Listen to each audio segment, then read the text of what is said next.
Please take your seats. Well,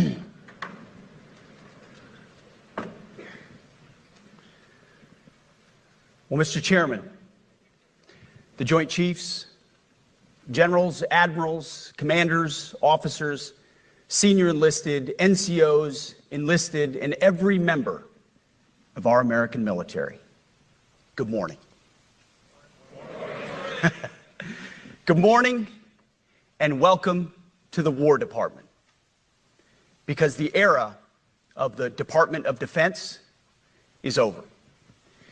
You see, the motto of my first platoon was, "Those who long for peace must prepare for war." This is, of course, not a new idea. This crowd knows that. The origin dates to the 4th century Rome and has been repeated ever since, including by our first commander-in-chief, George Washington, the first leader of the War Department. It captures a simple yet profound truth. To ensure peace, we must prepare for war. From this moment forward, the only mission of the newly restored Department of War is this: warfighting, preparing for war and preparing to win, unrelenting and uncompromising in that pursuit. Not because we want war, no one here wants war, but it's because we love peace. We love peace for our fellow citizens. They deserve peace, and they rightfully expect us to deliver it. Our number one job, of course, is to be strong so that we can prevent war in the first place. The president talks about it all the time. It's called peace through strength. And as history teaches us, the only people who actually deserve peace are those who are willing to wage war to defend it. That's why pacifism is so naive and dangerous. It ignores human nature and it ignores human history. Either you protect your people and your sovereignty, or you will be subservient to something or someone. It's a truth as old as time. And since waging war is so costly in blood and treasure, we owe our republic a military that will win any war we choose, or any war that is thrust upon us. Should our enemies choose foolishly to challenge us, they will be crushed by the violence, precision, and ferocity of the War Department. In other words, to our enemies, F-A-F-O. If necessary, our troops can translate that for you. Another way to put it is peace through strength, brought to you by the warrior ethos. And we are restoring both. As President Trump has said, and he's right, we have the strongest, most powerful, most lethal, and most prepared military on the planet. That is true, full stop. Nobody can touch us. It's not even close. This is true largely because of the historic investments that he made in his first term. For too long, we have simply not done that. The military has been forced by foolish and reckless politicians to focus on the wrong things. In many ways, this speech is about fixing decades of decay. Some of it obvious, some of it hidden. Or as the chairman has put it, we are clearing out the debris, removing the distractions, clearing the way for leaders to be leaders. You might say we're ending the war on warriors. I heard someone wrote a book about that. For too long, we've promoted too many uniformed leaders for the wrong reasons, based on their race, based on gender quotas, based on historic so-called firsts. We've pretended that combat arms and non-combat arms are the same thing. We've weeded out so-called toxic leaders under the guise of double-blind psychology assessments, promoting risk-averse, go-along-to-get-along conformists instead. You name it, the department did it. Foolish and reckless political leaders set the wrong compass heading, and we lost our way. We became the woke department, but not anymore. Right now, I'm looking at to this auditorium on this day was a straight line, or that the conditions of the formations we lead are where we want them to be. You love your country, and we love this uniform, which is why we must do better. We just have to be honest. We have to say with our mouths what we see with our eyes, to just tell it like it is in plain English, to point out the obvious things right in front of us. That's what leaders must do. We cannot go another day without directly addressing the plank in our own eye, without addressing the problems in our own commands and in our own formations. This administration has done a great deal from day one to remove the social justice, politically correct, and toxic ideological garbage that had infected our department, to rip out the politics. No more identity months, DEI offices, dudes in dresses. No more climate change worship. No more division, distraction, or gender delusions. No more debris. As I've said before, and will say again, we are done with that shit. I've made it my mission to uproot the obvious distractions that made us less capable and less lethal. That said, the War Department requires the next step. Underneath the woke garbage is a deeper problem, and a more important problem that we are fixing and fixing fast. Common sense is back at the White House, so making the necessary changes is actually pretty straightforward. President Trump expects it. Shalom. First off, I want to give all praises to Yahweh, Bahasham, Yahweh Shai, Bahasham Rakakodash. I want to give double honors to the elders and apostles of Great Millstone that rule well and teach well, and salutations to our Akim that's pushing this truth in our honesty and sincerity across the four corners of the earth. Shalom.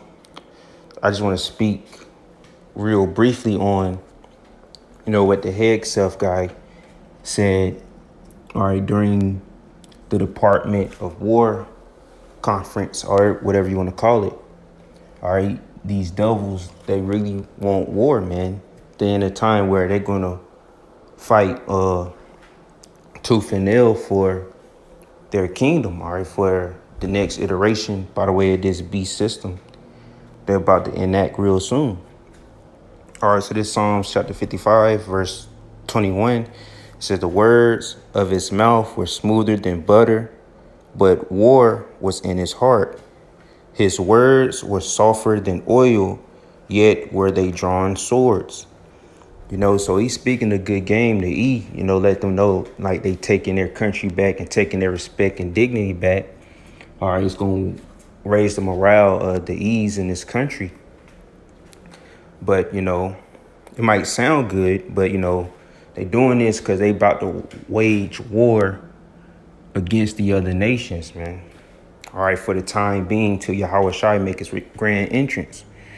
So they got swords drawn, man. So, they're trying to make it seem like they're the good guy. They're the ones that's being treated as the enemy. But, it's about to go down, man. In a major way, not only we got Jacob's trouble coming, but, it's about to be a war. So bloodshed going to touch this land, and it's going to touch the region of the Middle East and various other places, man. So this is Ezekiel chapter 35. Let's get started at the top. It says, moreover, the word of the Lord came unto me, saying, Son of man, set thy face against Mount Seir, and prophesy against it, and say unto it, thus saith the Lord Yahweh, behold, O Mount Seir, I am against thee, and I will stretch out my hand against thee, and I will make thee most desolate. I will lay thy cities waste, and thou shalt be desolate, and thou shalt know that I am the Lord. So, whether these lesser E's know or not, but this place going to be utterly destroyed. They're trying to make it seem like, we got the most powerfulest military, or we won't be defeated. It's the same way, the Romans felt. But look, they went down. So, Verse 5, it says, because thou hast had a perpetual hatred and hast shed the blood of the children of Israel by the force of the sword in the time of their calamity, in the time that their iniquity had an end. So, we had the end of our iniquity. So they shed our blood. They had a perpetual hatred towards us. All right. And he talking about some, no beards allowed in the army or whatever. That's mainly referring to Jake, because a lot of Jake growing beards now. And we the only ones that if we cut our beard, we get the razor bumps and all that. But you still got some dumb, some ignorant Jakes gonna still cut their beards and still join. But, they letting man, they trying to go back to the times where they had leverage. All right, but it's going to be short-lived, all right? But, yeah, so since he pursued the blood of the Israelites, all right, so blood going to pursue him. All right, verse 6, therefore, as I live, said the Lord Yahweh, I will prepare thee unto blood, and blood shall pursue thee. Since thou hast not hated blood, even blood shall pursue thee. So these devils, they want blood, man. All right, so they gonna get it, man. The Lord say he got a sacrifice prepared in Basra, so it's gonna be bloodshed. All right, on this land and in the Levant in the Middle East, where the war gonna take place, the main battle. So hey, man, these devils want, they gonna receive it. As you ask, you shall receive. All right. So they about to come with it, man. All right, Revelation chapter 12, verse 12. It says, therefore, rejoice, ye heavens, and ye that dwell in them. Woe to the inhabitants of the earth and of the sea, for the devil is come down unto you, having great wrath, because he knoweth that he have but a short time. So this devil know that he have but a short time. So he about to come down with great wrath, man. All right. Even on the tribes, man, he about to come down with great wrath. And we've been telling you that Jacob's trouble is here, is on the way. All right. So Jacob's trouble, this third woe, everything gonna play its part, go hand in hand. Even the charagma, all this gonna play a factor in bringing the end, man. All right, so we've been telling you Jacob's trouble, all right, is coming and it's here, man. All right, so we in a time of Jacob's trouble. All right, we're gonna round our people up. All right, so we're in that time. All right, Jeremiah 30. All right.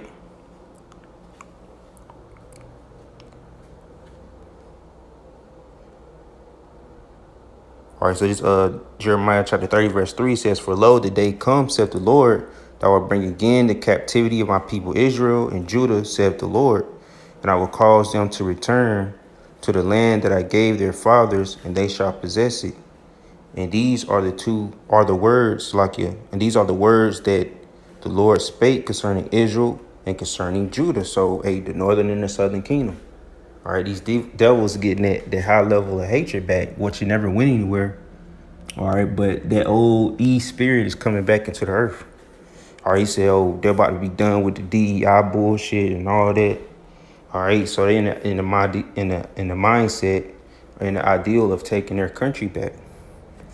All right, where you had the big, beautiful bill. All right, what I get from that is they want to bring their country back to a state of glory. All right, where Jakes, knew their place or so-called, and basically in the limelight in the media, everything was different. With E, visibly being on top. All right, it wasn't no denying it. So they feel the last 4 years or whatever, the Edomite male been getting the low end of the bargain, concerning, media wise. All right. So verse 5 says, for thus saith the Lord, we have heard a voice of trembling, of fear, and not of peace. Ask ye now and see whether a man do travail with child, before do I see every man with his hands on his loins, as a woman in travail, and all faces are turned into paleness. All right, verse 7, at last, for that day is great, so that none is like it. It is even the time with Jacob's trouble, but he shall be saved out of it. So the elect gonna get saved out of it. But Jacob's Trouble is mainly, you know, meant for, you know, the tribes or the so-called Negroes, Latinos, and Native Americans. But these other E's, our average E's, gonna get swept up in it as well. All right. You know, that's why they got the ICE agents and, you know, they got the National Guard and the military. All right, they gonna basically start wrecking shit and coming in, busting in people's houses, snatching you up, all kind of stuff, man. A lot of unconstitutional things, man. That's the spirit that's coming back. That's what I got from that conference they had, or whatever you want to call it. They not playing, man. They got certain things and actions to where they able to come down with draconian measures, all right? Whenever they enact martial law in certain places, they can get real unconstitutional and not regard your rights as a citizen. All right, they really never gave a damn about it, man. They just made them rules or whatever you call it to make you people feel comfortable, mainly you E's, man. But now they're done with the bullshit, man. They done playing around, man. So their time is here, man. So that's all I have right now. So Lord willing, this is edifying and exhorting and uplifting. But we almost up out of here, man, because when this devil come down, all right, with his wrath, all right, so when he come in as a flood, the Lord gonna lift up a standing against him, all right, and Lord willing, we'll that fold, and, you know, we're able to defend ourselves, all right. And this devil got the nerves, you know, to call themselves the Department of Defense, talking about they on the defensive end. When all this shit that going on in the world, they caused it. All right, now they call it the Department of War, what they really wanted to call it to begin with. So they're about to wage war with the world, so-called. Ultimately, they're gonna try to wage war with the Lord, but it's gonna be to no avail because that's a short L they're gonna take. So with that being said, shalom. Hundreds of agents raided an apartment complex in Chicago in the middle of the night, taking children out naked and detaining black U.S. citizens. This happened around 1 a.m. at a large apartment complex in the South Shore neighborhood of Chicago.